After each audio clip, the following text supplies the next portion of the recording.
이제 진도를 좀 빼보도록 하겠습니다.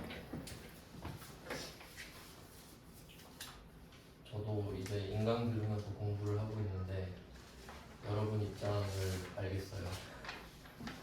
죄송합니다. 힘드시겠더라고요. 처음 듣는 거를 빨리 말하면 안 되겠다 생각을 했어요. 그래도 지금 엄청 천천히 하고 있는 편인데, 그렇죠? 그럼 저번 시간에 이어서 그 어음 하고 있었잖아요. 다시 정리를 해볼게요. 약속 어음. 약속 어음입니다. 얘는 계정과목이 아닙니다. 그냥 약속 어음입니다. 여기서 사건들이 있었죠. 첫 번째가 추심을 의뢰, 뭐 위임이라고 할 수도 있죠. 그래서 이때는 추심 수수료라는 말이 나옵니다.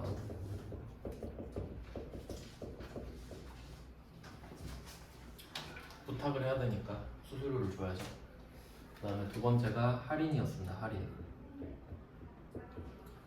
이거는 팔아버리는 거죠. 은행에다가. 그냥 보통 이 은행에다가 어음을 파는 상황은 차입거래밖에 없다고 말씀드렸거든요. 근데 억지를 부리기 위해서 매각거래라는 말을 반드시 쓴다고 했죠. 계속 그랬어요. 그러니까 이 시험의 특성이라고 생각하시면 돼요. 그냥 쉽게 내려고. 매각거래를 하면 이때는 할인료라는 말이 나오죠. 그럼 만약에 이게 차입거래잖아요. 차입거래가 원래 원칙이라고 그러죠. 그러면 내가 차입거래를 하게 되면은 그 부족한 금액 있잖아요. 그러니까 1000만 원짜리 어음을 주고 950만 원밖에 못 받았다. 그럼 그 50만 원 뜨는 거 있잖아요. 그게 이자예요. 1000만 원짜리 보여주고 950밖에 못 빌린 거니까. 그럼 50만 원은 선이자가 되거든요. 근데 매각 거래는 할인료죠. 그냥 싸게 팔았다 이렇게 되고. 그다음에 세 번째가 배서양도. 요거는 시험에 잘 나옵니다. 왜냐면 그 받아놓은 어음을 결제 수단으로 쓰는 거거든요. 그러니까 내가 A한테 1000만 원 이렇게 어음을 받아놨어요. 그러면 기다렸다가 A한테 1000만 원 받으면 되잖아요. 근데 내가 급해 지금 1000만 원 써야 돼요. 그럼 A한테 받은 어음을 C한테 갖다 줘버리는 거죠.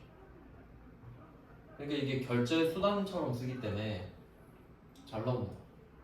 그럼 배서양도 했다. 그러면 반대로 생각해봐요. 그 내가 거래를 하는 상대방이 나한테 배서양도를 할 수도 있죠. 내가 배서양도를 할 수도 있고 배서양도를 상대방이 할 수도 있잖아요. 그러면 그 반대는 배서양수.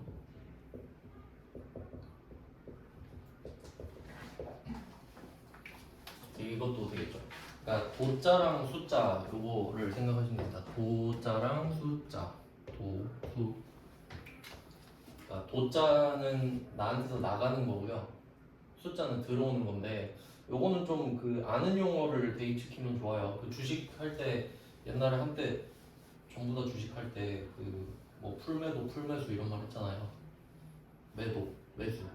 매도는 파는 거, 매수는 사는 거. 어떻게 해서든 이해하셔야 돼요.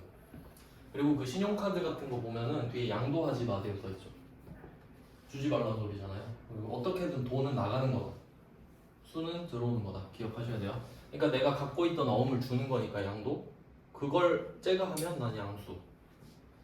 그럼 보통 배서양도 했다 이렇게는 많이 내는데 배서양도 받았다 이런 말 할 때 있거든요. 그럼 배서양수죠. 배서양도 한 걸 받은 거니까. 그 정도 국어 실력은 갖추셔야 돼요. 배서양도라고 해서 배서양도 이러면 안 돼요. 받았다라고 하면 이렇게 되고, 그 다음 마지막 네 번째가 지급 거절입니다. 이 어음을 갖고 있다가 은행에 갖고 가서 자 오늘이 지급기일입니다. 돈을 주세요 하니까 이 통장엔 돈이 없는데요. 못 드려요. 이게 부도죠. 지급 거절 부도. 네, 부도가 나는 겁니다. 그럼 돈을 못 받는 건데. 근데 원래는 이 부도 자체가 위험한 건 아니에요.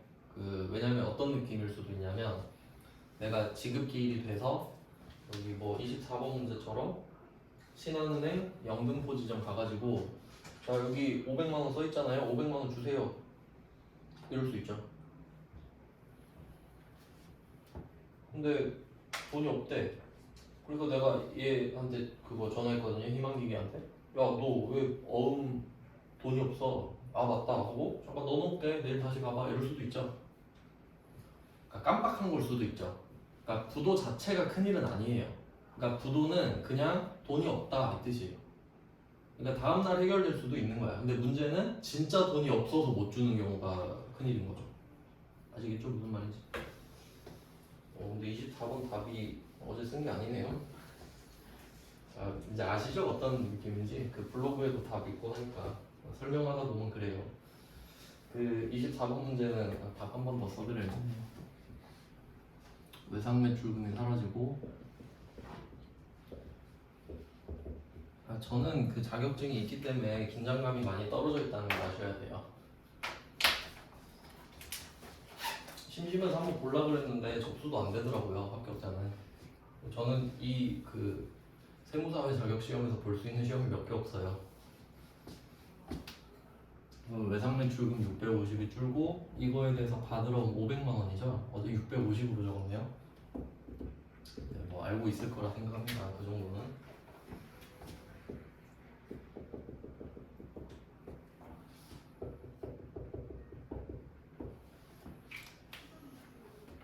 거래처는 똑같고요.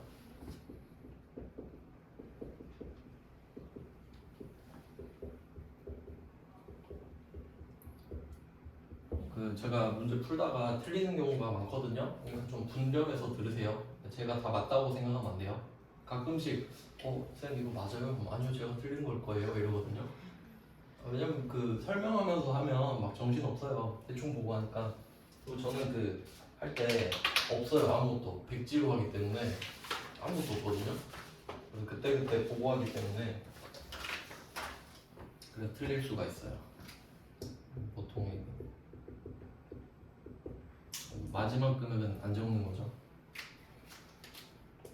습관을 좀 들이세요. 의도적으로 안 적으셔야 돼요. 마지막 거는. 그 적는 몇 초도 아껴야 됩니다. 24번은 그렇고요. 이건 그냥 뭐 약속원을 받은 상태. 그 약속원 자체는 계정 과목이 2개가 될 수 있는 거죠. 받으러 온도 될 수 있고 미수금도 될 수 있다. 이렇게 확인하시고 그 다음 이제 하나씩 답을 찾아볼게요. 이제 25번, 26번이 추심 의뢰죠. 25, 26 번호 매칭을 잘 하셔야 됩니다.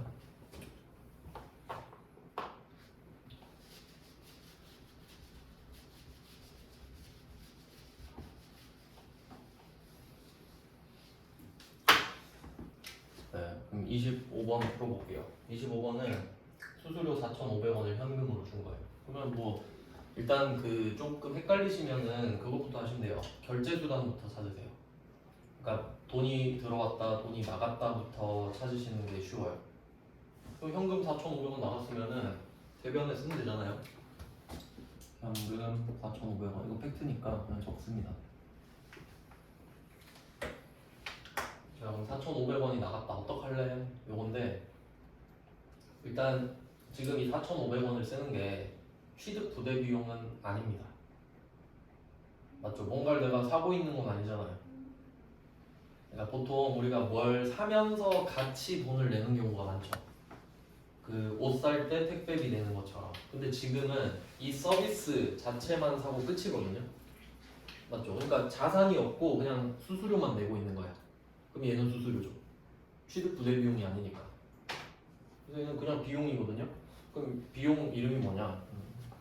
추심 수수료가 나오면은 이제 답을 알려드릴게요. 답은 800번 수수료 비용입니다. 800번 수수료 비용. 800번 수수료 비용이에요. 800번 수수료 비용. 추심 수수료. 그러면 앞에서 배웠던 거랑 매칭을 좀 해보자. 우리 수수료 비용 배운 적 있죠? 900번. 단기 매매 증권 취득 수수료. 그래서 900번 수수료 비용은 그 단기 매매 증권 거밖에 없다고 보시면 되거든요. 물론 더 있을 수도 있는데 그냥 뭐 거의 그거밖에 없어요. 그래서 번호가 되게 중요하다는 걸 알 수 있죠. 얘는 800번.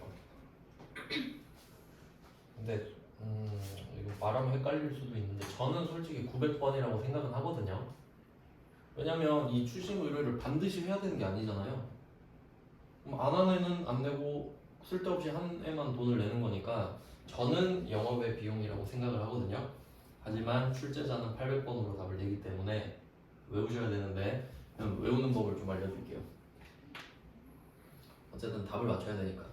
그러면 우리가 매출 채권을 지금 배우고 있잖아요. 매출 채권 여기에 계정 과목이 두 개 있는 거죠. 외상, 매출금, 받을 어음이 있는 건데 요 받을 어음 개념 정리를 잘 하셔야 됩니다. 이 받을 어음이라는 계정 과목이랑 약속어음의 관계. 그러니까 약속어음을 받았는데 그 이유가 그 원인이 제품 매출을 하고 상품 매출을 한 거면 받을 어음을 쓰는 거죠. 요런 관계인데 그러면 어쨌든 약속어음을 받아야 되는 거긴 한데 주로 이 약속어음은 받을 어음이 되는 상태인 거잖아요. 이런 관계인 거죠. 그러니까 어쨌든 매출 채권인 약속어음을 많이 배우는 거잖아요. 지금도 그렇고. 그러면 매출이죠, 매출.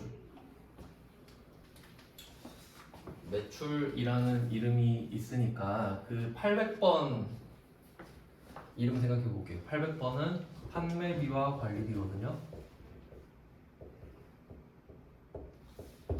판매비와 관리비. 자, 보세요. 매출, 판매. 어때요? 달라요? 판매랑 매출이랑 같죠? 저는 그냥 이렇게 연결했어요. 그냥 뭐 매출 채권 추심 수수료니까 800번이지 뭐 이렇게 그냥 어떻게 해서든 스토리를 만드셔서 외우시기 바랍니다. 그 시험 문제가 어쩔 수 없잖아요. 얘네들이 답이라고 하면 그게 답인 거니까 일단은 맞춰서 기억을 하셔야 돼요. 저는 이렇게 생각을 했습니다. 800번입니다. 900번 쓰면 오답이 돼요. 어쨌든 뭐 결과적으로 말씀드렸고요. 그러면 여기는 800번 수수료 쓰면 되죠. 800번 수수료 이용.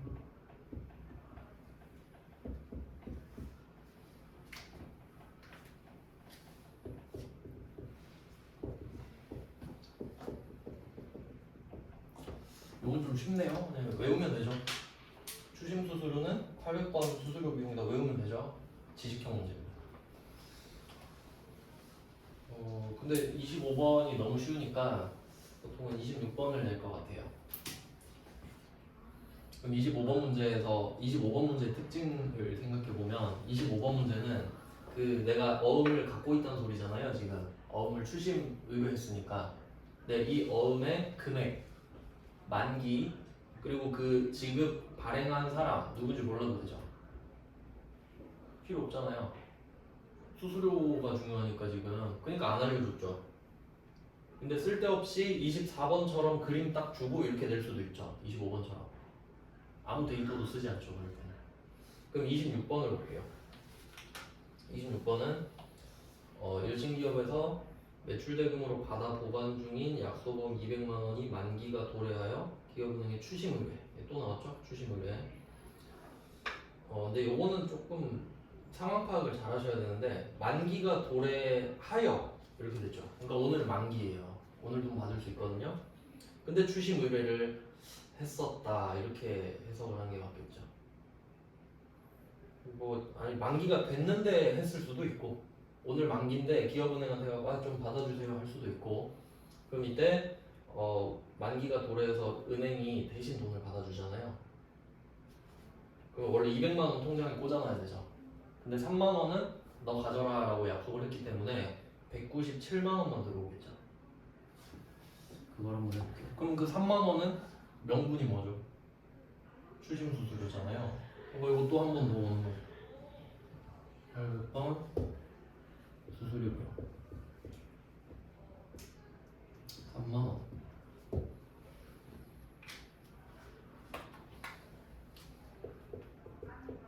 뭐 상황이 똑같으니까 계정 과목도 똑같겠죠. 그리고 보통 예금에 197만 원이 들어옵니다.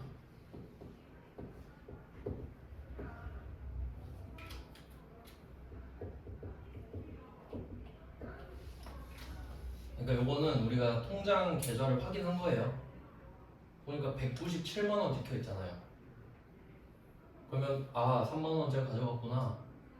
근데 우리는 그럼 알고 있죠. 우리가 갖고 있던 바드러움이 사라졌다는 거예요. 그 바드러움은 돈을 아직 못 받았을 때만 자산이지, 이걸 돈으로 받아내면 바드러움이라는 자산은 이제 없죠. 가상의 자산이니까. 그래서 바드러움이 사라졌다는 거를 유추할 수 있죠, 당연히.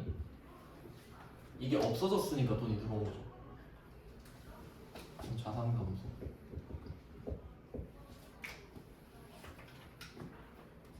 그리고 거래처를 같이 써주시면 됩니다.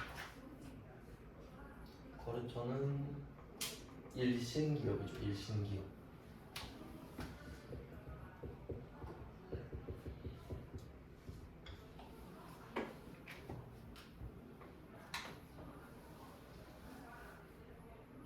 일신기업의 바드러움입니다. 그리고 그 원래 실제로는 이 보통예금 같은 거 있잖아요. 그 한 회사가 여러 회사 거 예금 만들 수도 있죠. 기업은행도 있고 뭐 신한은행도 있고 할 수 있잖아요. 그래서 원래는 이 보통예금 계정 과목에 그 어디 은행 건지를 써놓거든요, 실제로는. 근데 우리 시험에서는 그거 자체를 물어보는 시험이 아니기 때문에, 그러니까 그 정도는 그냥 가서 시키는 대로 해도 할 수 있죠, 충분히. 그게 본질이 아니기 때문에 여기서는 그건 채점 안 합니다. 그러니까 은행의 거래처 따위는 지금 중요한 게 아니잖아요. 진짜 거래하는 거래처가 중요한 거지. 그래서 그것만 채점하거든요. 일단 우리 시험은 그래요. 네, 이렇게 하면 25번과 26번을 같이 봤어요. 그러니까 25번이 쉽죠. 그러니까 26번을 대비하시면 돼요. 추심 수수료는 26번이 기본 문제가 되는 거죠. 근데 당연히 둘 다 풀 줄 아셔야 돼요. 상황 이해하신 다음에. 그 다음에 27번 문제입니다. 이거 할인 매각거래죠. 그러니까 이거 표시를 좀 잘하셔야 되는데, 저는 그 실제로 색깔을 좀 잘 쓰거든요. 그러니까 왜냐면 이거 복습할 때 진짜 좋은데, 근데 그 규칙을 잘 정해야 돼요. 그러니까 뭐 저 같은 경우는 그냥 제 상황을 말씀드리면, 제 기준에서 어려운 건 빨간색이에요. 그 밑줄을 쳐요. 그 다음에 시험에 좀 잘 나오거나 중요한 건 파란색이에요. 그러니까 왜냐면 중요하다고 똑같은 색으로 다 형광펜 쳐버리면은 나중에 또 분류해야 됩니다. 맞죠? 왜 해야 되는지 이유를 내가 또 찾아야 되잖아요. 근데 이제 나중에 쓱 볼 때 이거 어려운 거네, 내가 어려워하는 거. 그리고 시험 잘 나오는 거 파란색, 그리고 예시 같은 거 초록색. 뭐 그런 식으로 저는 하거든요.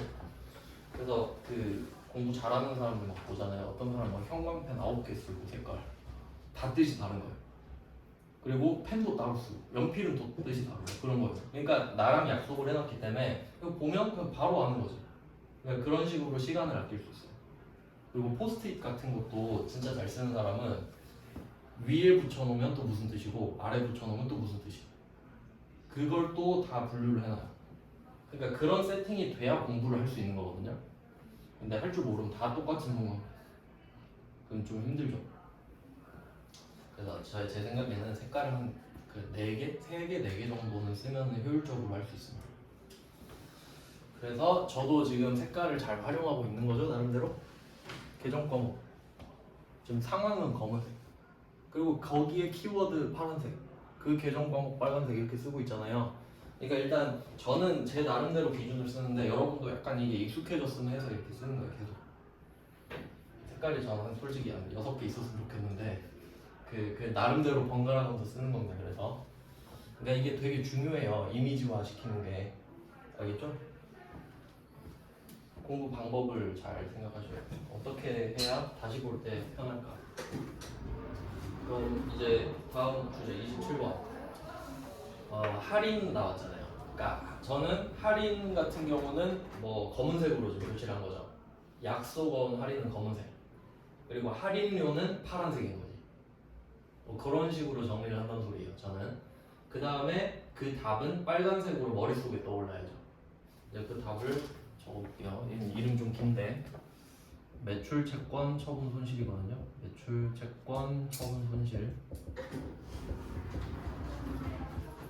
매출 채권 처분 손실 8글자입니다.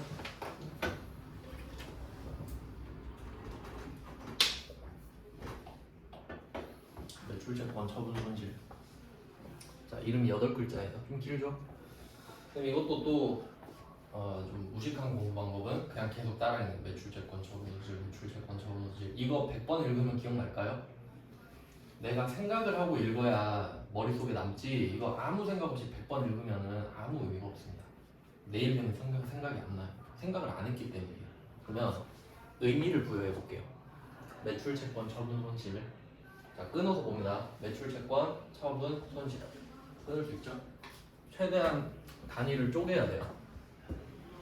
그러면 매출채권 갈게요. 매출채권 아시죠?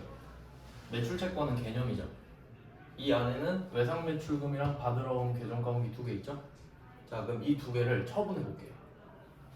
외상매출금 처분할 수 있나 생각해봐요. 못하죠. 외상매출금은 증거가 없습니다. 외상매출금은 당사자랑 끝내야 돼요. 그러니까 내가 A한테 물건을 보내주고 A야 돈 갚어, 이게 외상매출금이거든요. 근데 이걸 은행 가서 못 팔죠. 못 팔아 외상매출금. 그러면 받으러 오면, 이 받으러 오면 정확히 말하면 약속금이죠. 팔 수 있나요? 할 수 있죠. 그러니까 매출채권을 처분하면 뭘 판 거죠? 약속금. 매출채권 중에 약속금인 매출채권을 처분한 거지. 맞아요? 맞죠? 여기까지 됐죠? 외상매출금은 아닌 거야 절대. 그 다음에 이제 손실을 알아야 되는데, 저 2글자가 간단해 보이지만 이거를 알려면 금리를 알아야 돼요. 금리를 알려드리겠습니다.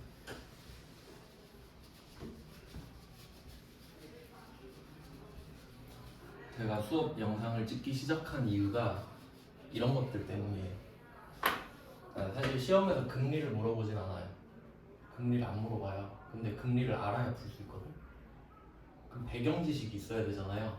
그런 거 알려주려고 영상을 그냥 찍어버린 거예요. 알아서 보라고. 그러면 진도를 좀 늦게 빼도 되니까. 자, 금리를 한번 생각해 볼게요. 이거 진짜 중요한 개념이거든요. 금리 뜻, 이거는 현금의 가치입니다. 현금의 가치. 그러니까 한번 생각을 해볼게요. 그 금리가 오른 지 얼마 안 됐습니다. 맞죠? 불과 몇 개월 안 됐거든요. 한번 생각을 해보세요. 한 1년 전만 해도 금리 한 1, 2%였습니다. 심지어 유럽은 제로금리인 데도 있었어요. 제로금리가 어떤 느낌이냐면, 내가 은행에 1억을 맡기잖아요. 1년 뒤에 1억을 찾으러 가요. 나한테 한 9,900만 원을 주는 거예요. 100만 원 어디 갔어? 그러니까 내가 보관을 줬잖아. 이게 제로금리예요. 돈 가치가 없는 거예요. 그러니까 돈으로 뭘 해도 돈을 벌 수가 없으니까 오히려 돈을 떼가는 겁니다. 근데 여러분 제로금리 납득 안 되죠. 왜냐면 내가 1억을 딱 주면은 적어도 1억 100만 원은 줘야 된다, 그런 생각이 있잖아요. 그러니까 마이너스 금리가 그런 개념이었던 거예요. 돈을 가져가 버린 거. 그러면 금리는 돈의 가치예요. 그럼 지금은 여러분이 예금만 가입을 해도 5% 줍니다. 그러니까 여러분이 현금 1억 있잖아요. 그걸 예금에 맡겨. 1년 뒤에 500을 준다. 어마어마한 거죠. 1, 2%에 대하면요. 1, 2% 주던 시절을 생각하면 불과 몇 개월 안 됐잖아요. 그럼 그 금리는 돈의 가치. 그럼 한번 생각을 해볼게요. 얘는 양날의 검입니다. 그러면 지금은 현금 많은 사람이 좋아요. 만약에 내가 현금 10억 있잖아요. 그럼 은행에서 뭐 받아줄지 모르겠는데 10억 정도는 좀 아마 상의를 해야 될 겁니다. 이자를 못 줄 수도 있어서. 근데 그 정도는 주겠지, 10억 정도는. 그럼 10억을 딱 넣으면은 이자를 5천 줘요.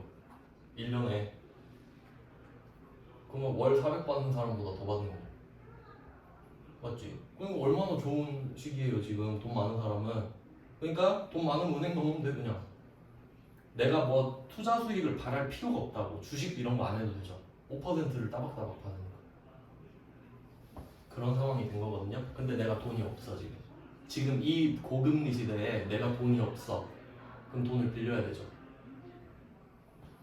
전세대출 받았다. 이자 10%. 줄 땐 많이 줘야지. 이런 거거든요. 그러니까 금리가 높아지면은 돈 많은 사람이 더 좋지. 돈 많은 사람은 돈으로 돈을 버니까. 그럼 돈 없는 사람은 더 죽는 거지. 그러니까 제가 그러잖아요. 지금 놀고 있으면 안 된다고. 지금 부자들은 돈으로 돈 벌고 있다니까. 근데 우린 종잣돈 없잖아요. 그럼 그들의 돈을 조금 벌어서 다 쓰고 조금 벌어서 다 쓰고 평생 그렇게 돼. 평생 그 부자들이 시간으로 버는 돈을 조금 받아갖고 다 쓰고 계속 그렇게 퍼다 주는 거라고. 그리고 거의 우리가 소비 패턴이 대기업 물건을 사주잖아요.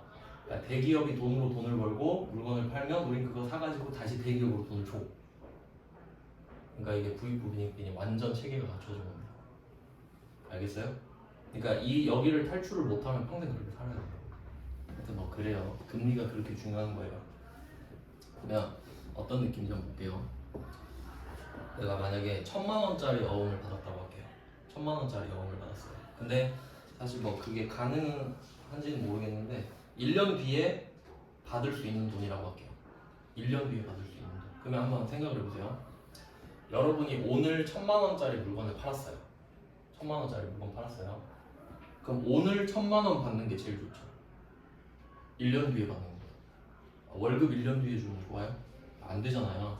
그러면 물건을 오늘 줬으니까 야 오늘 돈 1,000만 원 줘 했는데 얘가 준 거야. 그럼 걔 꿀입니다. 왜냐면 내가 이 1,000만 원을 지금 받았잖아요. 그럼 이거를 예금에 가입해. 1년짜리. 그럼 이자 5% 받죠. 그럼 얘는 1년 뒤에 1,050이 돼 있죠. 근데 얘가 물건 1,000만 원짜리를 딱 받은 순간 어음을 주는 거야. 그리고 날짜가 1년 뒤야. 얼마라고 써 있어요? 1,000만 원 이렇게 써 있는 거야. 그럼 우리는 손해란 걸 알아야 돼요. 이해돼요?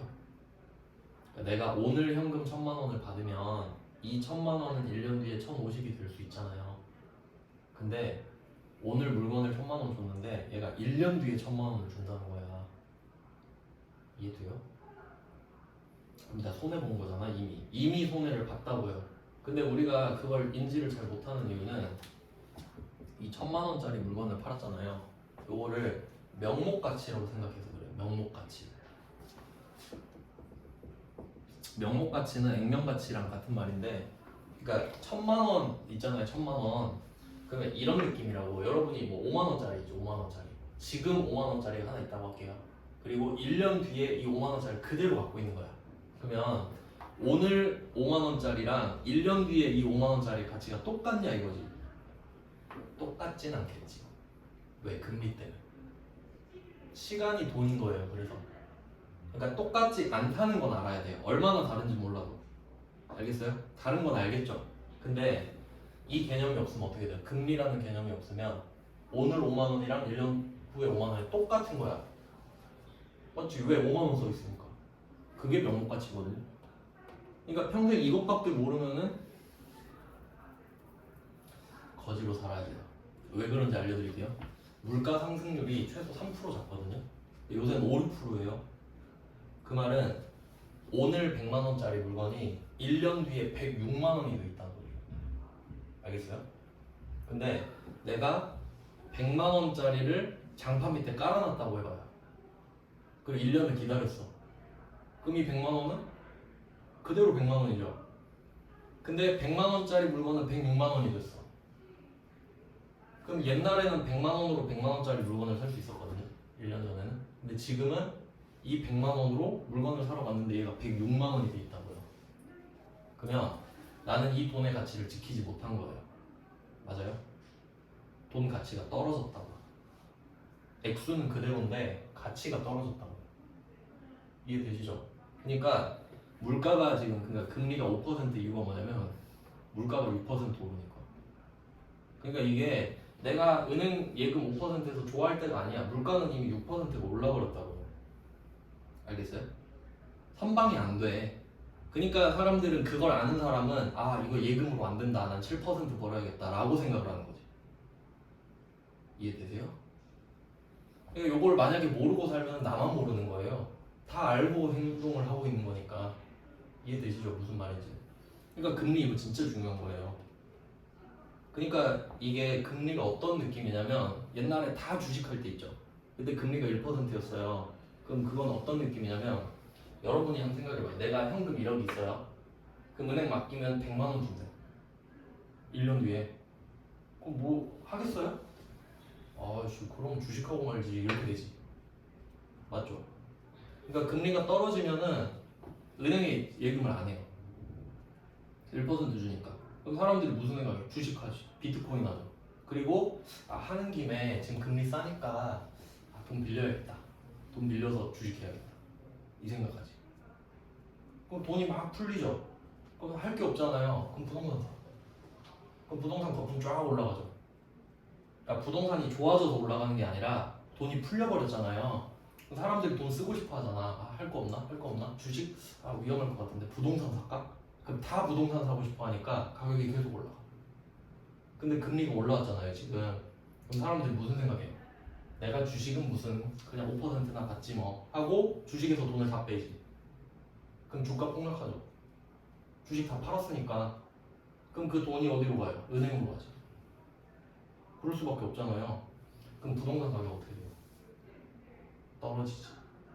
그러니까 이게 다 예견된 거라니까. 그러니까 금리가 오른다라는 걸 알고 있었던 사람은 언젠간 오를 거 아니에요. 맨날 더 떨어지진 않을 거 아니야. 마이너스가 되진 않을 거 아닙니까? 그럼 1% 갔다가 2%, 3%, 4%가 된다고 생각하는 사람들이 있었을 거 아니에요. 그 사람들은 이미 조치를 취해놨겠지. 맞죠? 근데 아무 생각 없이 살면 어떻게 돼? 이번엔 금리가 올랐네? 이렇게 그냥 이렇게 사는 거야. 물가가 왜 이렇게 비싸지? 근데 최저지금 많이 올라서 좋다. 그냥 이러고 사는 거야. 알겠어요? 어떤 느낌인지. 금리가 자동차로 지금 핸들이에요. 모든 걸 다 조절해. 그러면 이거 금리를 계속 높이는 이유는 물가를 지금 잡으려고 하는 겁니다. 그래야 사람들이 돈을 은행에 다 집어넣잖아요. 그럼 돈을 안 쓰겠죠. 금리가 높으니까. 그럼 물가가 좀 떨어지지. 돈을 잘 안 쓰니까. 그런 거예요. 얼마나 중요한지 아시겠죠? 지금 회계 자격증 한 개가 중요한 게 아니야. 아시겠죠? 이런 걸 알고 깨닫고 내가 지금 그걸 모르고 살았구나. 약간 이런 느낌을 받으셔야 된다고. 자, 그럼 다시 갈게요. 1000만원 명목가치. 그럼 1년 뒤에 그러니까 예금이랑 비교해 볼게요. 내가 오늘 1000만원이 있어요. 그럼 지금 금리가 5%예요. 5%라고 할게요. 그럼 이게 100%잖아요. 그럼 1년이 지나면 5%가 추가된다는 소리죠. 그래서 1년 뒤에 기대하는 수익은 105%. 그러니까 5%가 수익이 되는 거죠.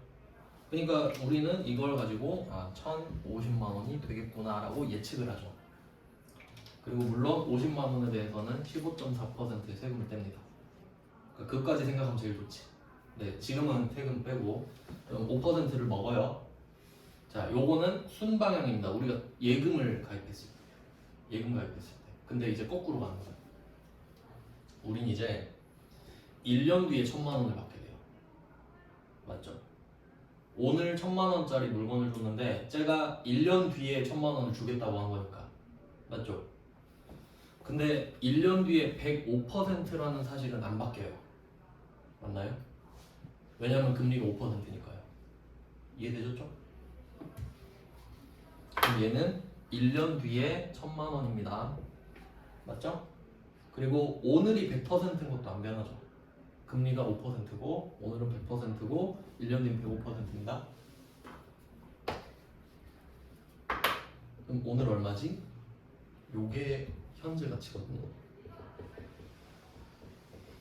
이걸 볼 줄 알아야 됩니다. 이걸 볼 줄 알아야 되는데 이게 진짜 중요한 겁니다. 그럼 제가 계산 한번 해볼게요. 그럼 이게 1000만 원이 105%니까 1000만 원을 105로 쪼개요. 그럼 105조각이 되죠. 그 중에 100조각만 합치는 거예요, 다시. 그럼 950만 원 정도 돼요. 952만 3천 원 정도 되네. 952만 4천 원 정도 돼요. 이렇게. 그러니까 나는 이 어음을 보면서 이 금액을 떠올려야 돼요. 450만 원 날렸네. 뭐 이런 느낌으로. 거의 이 정도면 금액이 굉장히 큰데 5%니까. 잘못 계산했나? 맞는 것 같은데. 네, 950만 원 정도예요. 차이 아시겠어요? 그러니까 이게 금리가 양날의 검이랬죠. 그러니까 내가 은행에 맡겨서 5%더 받을 생각하면 좋지. 근데 요걸 1년 동안 무이자로 받을 생각을 해봐요. 그럼 내가 돈 빌린 거랑 똑같지. 500을 손해보잖아요. 이 개념을 아셔야 된다. 근데 이거 모르는 사람은 그래도 1000만 원 받는데 뭐 1000만 원은 1000만 원이지 이러고 산다고. 분명히 지금 시간으로 손해를 보고 있거든요. 이해되세요? 그러니까 여러분이 이 1년 뒤에 1000만 원을 받을 수 있는 어음을 은행에 갖고 가요. 그럼 은행은 이렇게 계산을 하겠지. 그리고 얼마에 산다 그래요? 950에 산다 그래요. 이걸 똑같이 주면 안 되지. 지도 먹고 살아야죠. 그럼 950에 사드릴게요 고객님 이러겠죠? 그럼 우리는 팔아야죠. 그럼 이게 2%면 가격이 한 뭐 980 이 정도 될 겁니다. 대략. 그러니까 5%니까 한 500 날라간 거예요. 이해되셨나요? 금리가 중요해요. 그러니까 금리가 높다고 좋은 게 아니지, 낮다고 좋은 것도 아니지, 상대적이지. 금리가 높으면은 내가 돈을 빌려줬을 때 좋은 거예요. 대신 돈을 빌리면 손해를 많이 보지. 대신 금리가 낮을 때는 어때요? 내가 빌려줄 땐 별 재미가 없어. 근데 빌릴 땐 재밌지. 이게 기회인 거예요, 금리가. 그럼 여러분은 이제 뭐 하시면 되냐면, 금리가 치솟다가 뭐 20% 30% 되겠어요? 그럴 리 없지. 천장이 있겠죠. 그럼 한 6% 7%는 안 가겠지, 이제 떨어지겠지 라고 생각을 해야 돼. 그러면 거기에 베팅을 해야지. 그럼 여러분은 금리가 낮아질 때 뭘 해야 될지 행동 강령을 정해야죠. 그럼 금리가 낮아지면 돈을 빌려서 사업을 한다든가, 아니 비트코인 한번 올인해본다든가, 권하진 않습니다만 그런 방법을 강구해야 된다고. 그냥 막 사는 게 아니라 흐름이 있잖아요, 플로우가. 그러니까 저는 그 주식을 잠깐 했었는데 코로나 때 했거든요. 코스피 1600대 제가 있었어요 거기에. 전 그때 진짜 세상이 망할 줄 알았어요. 진짜로. 장난으로 하는 말 아니고 진짜 다 죽을 줄 알았거든요. 1600까지 떨어졌잖아요. 1600 생각이나 상상이 가십니까? 1600이었어요 그때. 다 주식 던지고 그럴 때. 근데 그 이후에 알았지. 세상이 쉽게 망하지 않는구나. 그래서 저는 생각했어요. 그런 기회가 한 번 더 오면은 싹 쓸어야겠다 라고 생각은 하지. 알겠어요? 그러니까 우리가 역사 왜 배웁니까? 왜 배워? 그러니까 이게 10년마다 위기가 한 번씩 오거든요. 그 위기는 다 극복이 됐어요. 그러니까 그 위기가 오면은 조금 힘들어도 참고 해서 싹 쓸어야 돼요. 반드시 반등합니다. 알겠죠? 그러니까 금리가 그렇게 중요하다니까. 알겠어요. 진짜 전산회계 1급이 중요한 게 아니에요. 이런 개념을 아셔야 된다고. 아, 금리가 실질 가치를 결정하는구나 라고 생각하셔야 된다고. 그러니까 지금은 돈이 많은 사람이 훨씬 더 좋겠구나 라고 생각을 하셔야 되고요. 그러니까 빨리 거지를 탈출해야 됩니다. 그래서 저도 그 방법이 이제 전문직 돼서 빨리 종잣돈 모아서 탈출해야겠다. 계획은 다 있어요. 근데 계획도 없이 살면 안 된다는 거지. 그럼 평생 남의 일을 해주고 살아야 돼. 남이 내 몸값 결정하면서 살아야 돼. 네. 아니, 죄송합니다. 잡소리를 너무 길게 했네요. 그럼 27번 문제 한번 보세요. 대전으로부터 받은 약속어음을 만기 전에 할인했다. 그러면 이렇게 생각하시면 됩니다. 여기 어음에 500만 원 써 있죠. 그러면 만기가 왔잖아요 지금. 만기가 아직 안 됐어요. 그러면 어음을 갖고 있으면 우리 선택권이 딱 2개 있어요. 한번 생각해 보세요. 첫 번째, 이 어음을 받는 순간 우린 이미 500 손해 봤습니다. 맞죠? 이미 손해를 500을 봤어요. 그러면 첫 번째 방법, 1년을 존버합니다. 존버해가지고 1000만 원을 받아내요. 그래도 500 손해 봤죠. 맞죠? 그걸 아셔야 된다고. 아니 1000만 원 받았는데 왜 500을 손해 본 거예요? 이러고 있으면은 이제 답이 없습니다. 답이 없습니다. 이미 500 손해를 봤구나. 그러니까 1000을 받아야 500을 손해 본 거예요. 근데 만약에 내가 이 중간에 못 버티고 팔아요. 은행에 가가지고. 그럼 한 4개월 버텼다고 해볼게요. 4개월 존버했어요. 근데 아직 8개월 남았죠. 그럼 은행은 이 가치를 어떻게 매길 거냐? 5%를 때릴 거 아니에요. 근데 4%는 내가 극복을 했죠. 8%를 못 참은 거죠. 그러면 이 5%에다가 12분의 8을 벌금으로 때리는 거예요. 네가 8개월을 못 기다렸으니까. 그럼 네가 이 돈을 이 벌금 내기 싫으면 어떻게 해요? 기다리면 돼. 내가 8개월 기다리면 된다고. 근데 지금 내가 급전이 필요해서 한 9,600에 이렇게 팔고 싶은 거 아니에요. 그럼 은행은 벌금을 매긴다고. 9,600에 사겠습니다. 그럼 400은 벌금인 거죠. 내가 못 기다렸으니까. 그 처음에 500 손해본 그걸 생각하는 거지. 알겠죠? 그러니까 이 금액을 보세요. 할인료 5만 원이라고 돼 있잖아요. 대략 1%죠. 그러니까 요거는 그 옛날 문제잖아요. 그러니까 금리 1%대 뭐 이렇게 했을 수도 있고 아니면 금리가 2%인데 한 6개월 못 참았다 이렇게 이야기를 만들 수도 있지. 대충 그런 상황이거든요. 그럼 한번 생각을 해보세요. 내가 어음을 끝까지 갖고 있잖아요. 끝까지 갖고 있으면 이 명목 가치, 그러니까 액면 금액을 그대로 다 받죠. 액면에 써 있는 금액을. 근데 이게 좋아할 일이냐? 그건 아니지. 그냥 선방한 거죠. 더 손해를 안 본 것뿐이죠. 그럼 혹시 내가 이 만기 다음 날 가서 돈을 받으면 돈 더 줄까요? 그럴 리가. 그럴 리가 있어요? 절대 그럴 리가 없지. 그럼 10년 뒤에 가서 받게요. 그러니까 어음은 만기가 되면 돈을 받을 수 있는데 그 뒤에 가도 돈을 더 주진 않죠. 예금이 아니잖아요. 그러면 끝까지 채워봤자 액면 금액이네? 그러면 잘하면 본전. 그럼 혹시 내가 급해갖고 지금 8개월 남기고 팔았죠? 그럼 손해보죠. 자, 이제 이름 보세요. 매출채권, 처분소지. 이제 이해돼요? 매출채권을 처분했다는 말은 약소금을 팔았단 말이죠. 그럼 약소금을 팔았던 소리는 끝까지 못 기다렸단 소리네? 반드시 손해를 보죠. 반드시 손해를 보죠. 왜? 만기까지 못 기다렸으니까. 그럼 또 생각을 해보세요. 혹시 매출채권 처분 이익은 있을까요? 그런 건 없지. 더 늦게 가도 돈을 더 주진 않으니까. 그러니까 이렇게 생각을 해야 된다. 그럼 100번 말하는 것보다 그냥 한 번 생각하는 게 훨씬 낫죠. 매출채권을 팔았다고 그럼 외상매출은 못 파니까 받으러 오겠지? 받으러 오면 끝까지 기다리거나 파는 수밖에 없는데 그럼 끝까지 기다리면 본전 못 참고 팔면 손해를 보네. 처분했으니까 손해를 보는구나. 이렇게 가야지. 매출채권을 처분했으니까 손실이 따라오는구나 이렇게 생각하는 거죠. 그게 팩트니까 공부를 이렇게 하셨으면 좋겠습니다.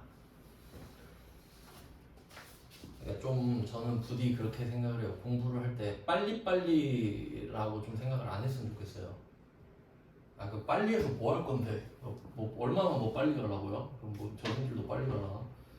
천천히 제대로 아셔야 돼. 그러니까 저는 하나를 알아도 제대로 알아야 된다 생각해요. 근데 10개 하는데 대충 알아. 그러면 발립니다. 10군데에서 발립니다. 전문가들이 다 있기 때문에 모를 거면 아예 모르고 물어보시고 그냥 알 거면 제대로 알았으면 좋겠어서 그래서 이런 식으로 좀 생각을 하면 좋겠다. 진짜 저는 너무 신기해요. 모든 수강생들이 꼭 한 번에 합격해야 된대요. 근데 다 그렇긴 하지. 근데 왜요? 그냥 예. 전 목적이 없으면은 좀 그럼 안 되는데 원래 공부를 하는 게 제대로 된 지식을 얻기 위해서가 돼야 되는데 자격증을 위한 자격증이 돼버리니까 문제가 많이 생기죠. 빨리가 중요한 게 아닙니다. 제대로. 그러면 27번 문제를 풀어볼게요. 그러면 이게 그 26번과 비교를 했을 때 26번은 바드러움이 대변에 사라지죠. 얘는 만기가 됐기 때문에 사라지는 거죠. 돈을 받아냈기 때문에 사라지는 거죠. 근데 27번은 이 약속어음을 은행에 팔았죠. 만기가 안 왔죠. 근데 내게 아닌 게 되기 때문에 사라지는 거지. 나한테서 사라지는 거죠. 이거 이해하셔야 됩니다. 그러니까 이 약속어음이 세상에서 사라지는 건지 아니면 나한테서 사라지는 건지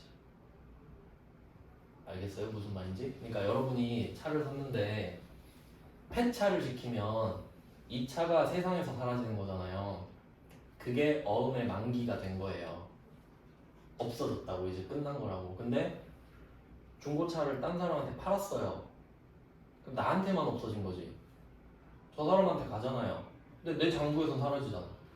그러니까 그거 구분하셔야 된다고. 그러니까 추심 의뢰를 해서 만기가 온 거는 만기가 왔으니까 아 이건 어음이 없어져서 돈을 받았구나.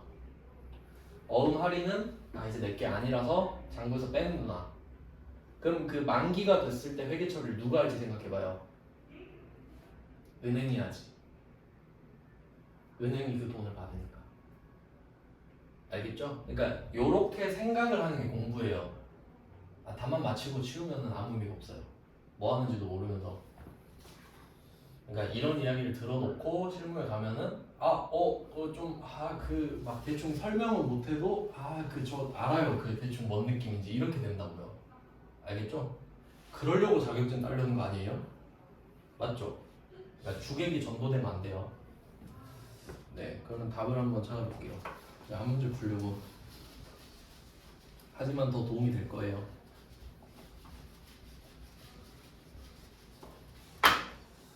그러면 대변에 바드러움을 빼고 그럼 500짜리가 사라집니다.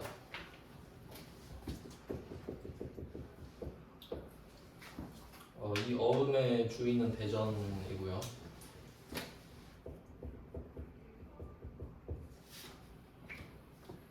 이제 은행한테 보낸 거죠. 안녕 하고 은행은 이제 이걸 얻겠죠. 은행한테는 아마 이게 상품일 것 같아요. 상품일 수도 있을 것 같은데 뭔지 모르겠네. 그럼 우리는 495만 원밖에 못 받죠. 5만 원을 손해 봤으니까 그 5만 원 이름이 매출 채권 처분 문제.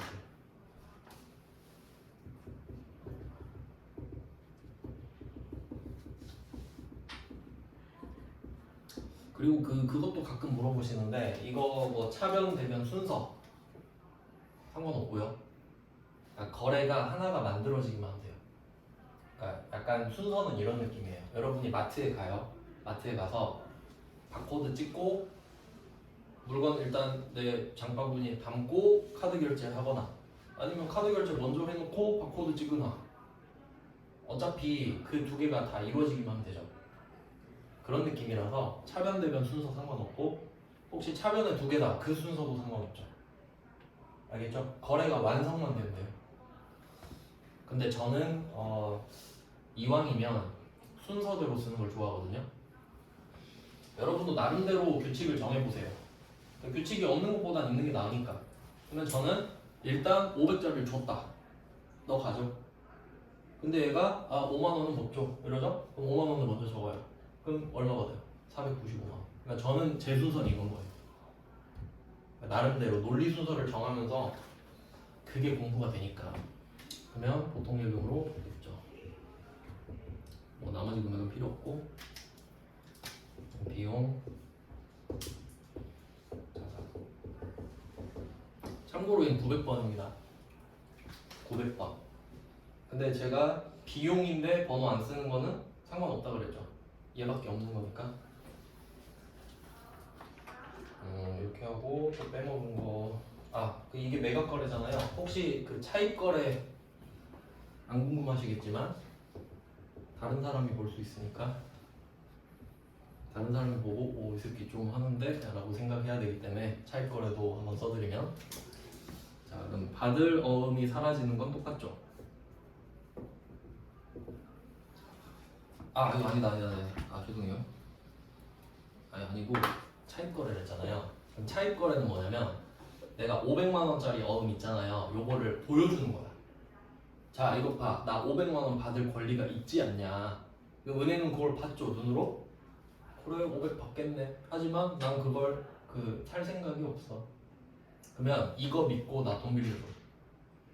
이건 거야. 담보예요. 차입 거래니까. 그러면 은행이 뭐라고 하냐면 야 지금 금리 있으니까 450밖에 못 빌려준다. 이렇게 되는 거지. 근데 넌 500으로 갚아야 돼. 이거예요. 넌 500으로 갚아야 돼. 대신 450만 원만 주겠다. 보통 드라마 같은데 보면은 그 뭐지 아이유 나오는 거 그 어두운 드라마 있잖아요. 나의 아저씨인가? 거기 막 대부업체 이런 거 나오죠. 그런데 가면은 저 500 빌려주세요 하면은 450 던져줘요. 50은요? 이러면 선이자 이래요. 선이자. 그러니까 우리도 500을 갚아야 돼요. 450을 받았는데 500을 갚아야 된다고. 왜? 50이 이자니까. 이해돼요? 그럼 이때 이게 차입금이 돼버려요.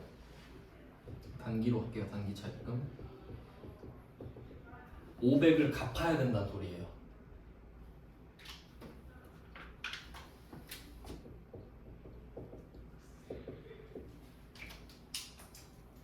그리고 얘는 거래처가 기업은행이 되지. 기업은행한테 500 갚아야 되니까. 그러니까 어음은 내 건 거야. 어음은 그대로 내 거예요. 그러니까 어음은 그냥 담보 역할만 하는 거죠. 이렇게 되고 5만 원은 이자 비용. 이자 비용.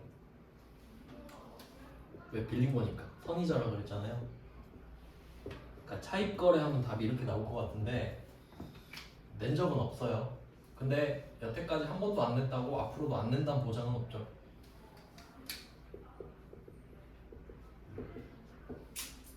나 같으면 낼 것 같은데 한 번 내면 그 뒤로부터는 계속 내도 되거든요.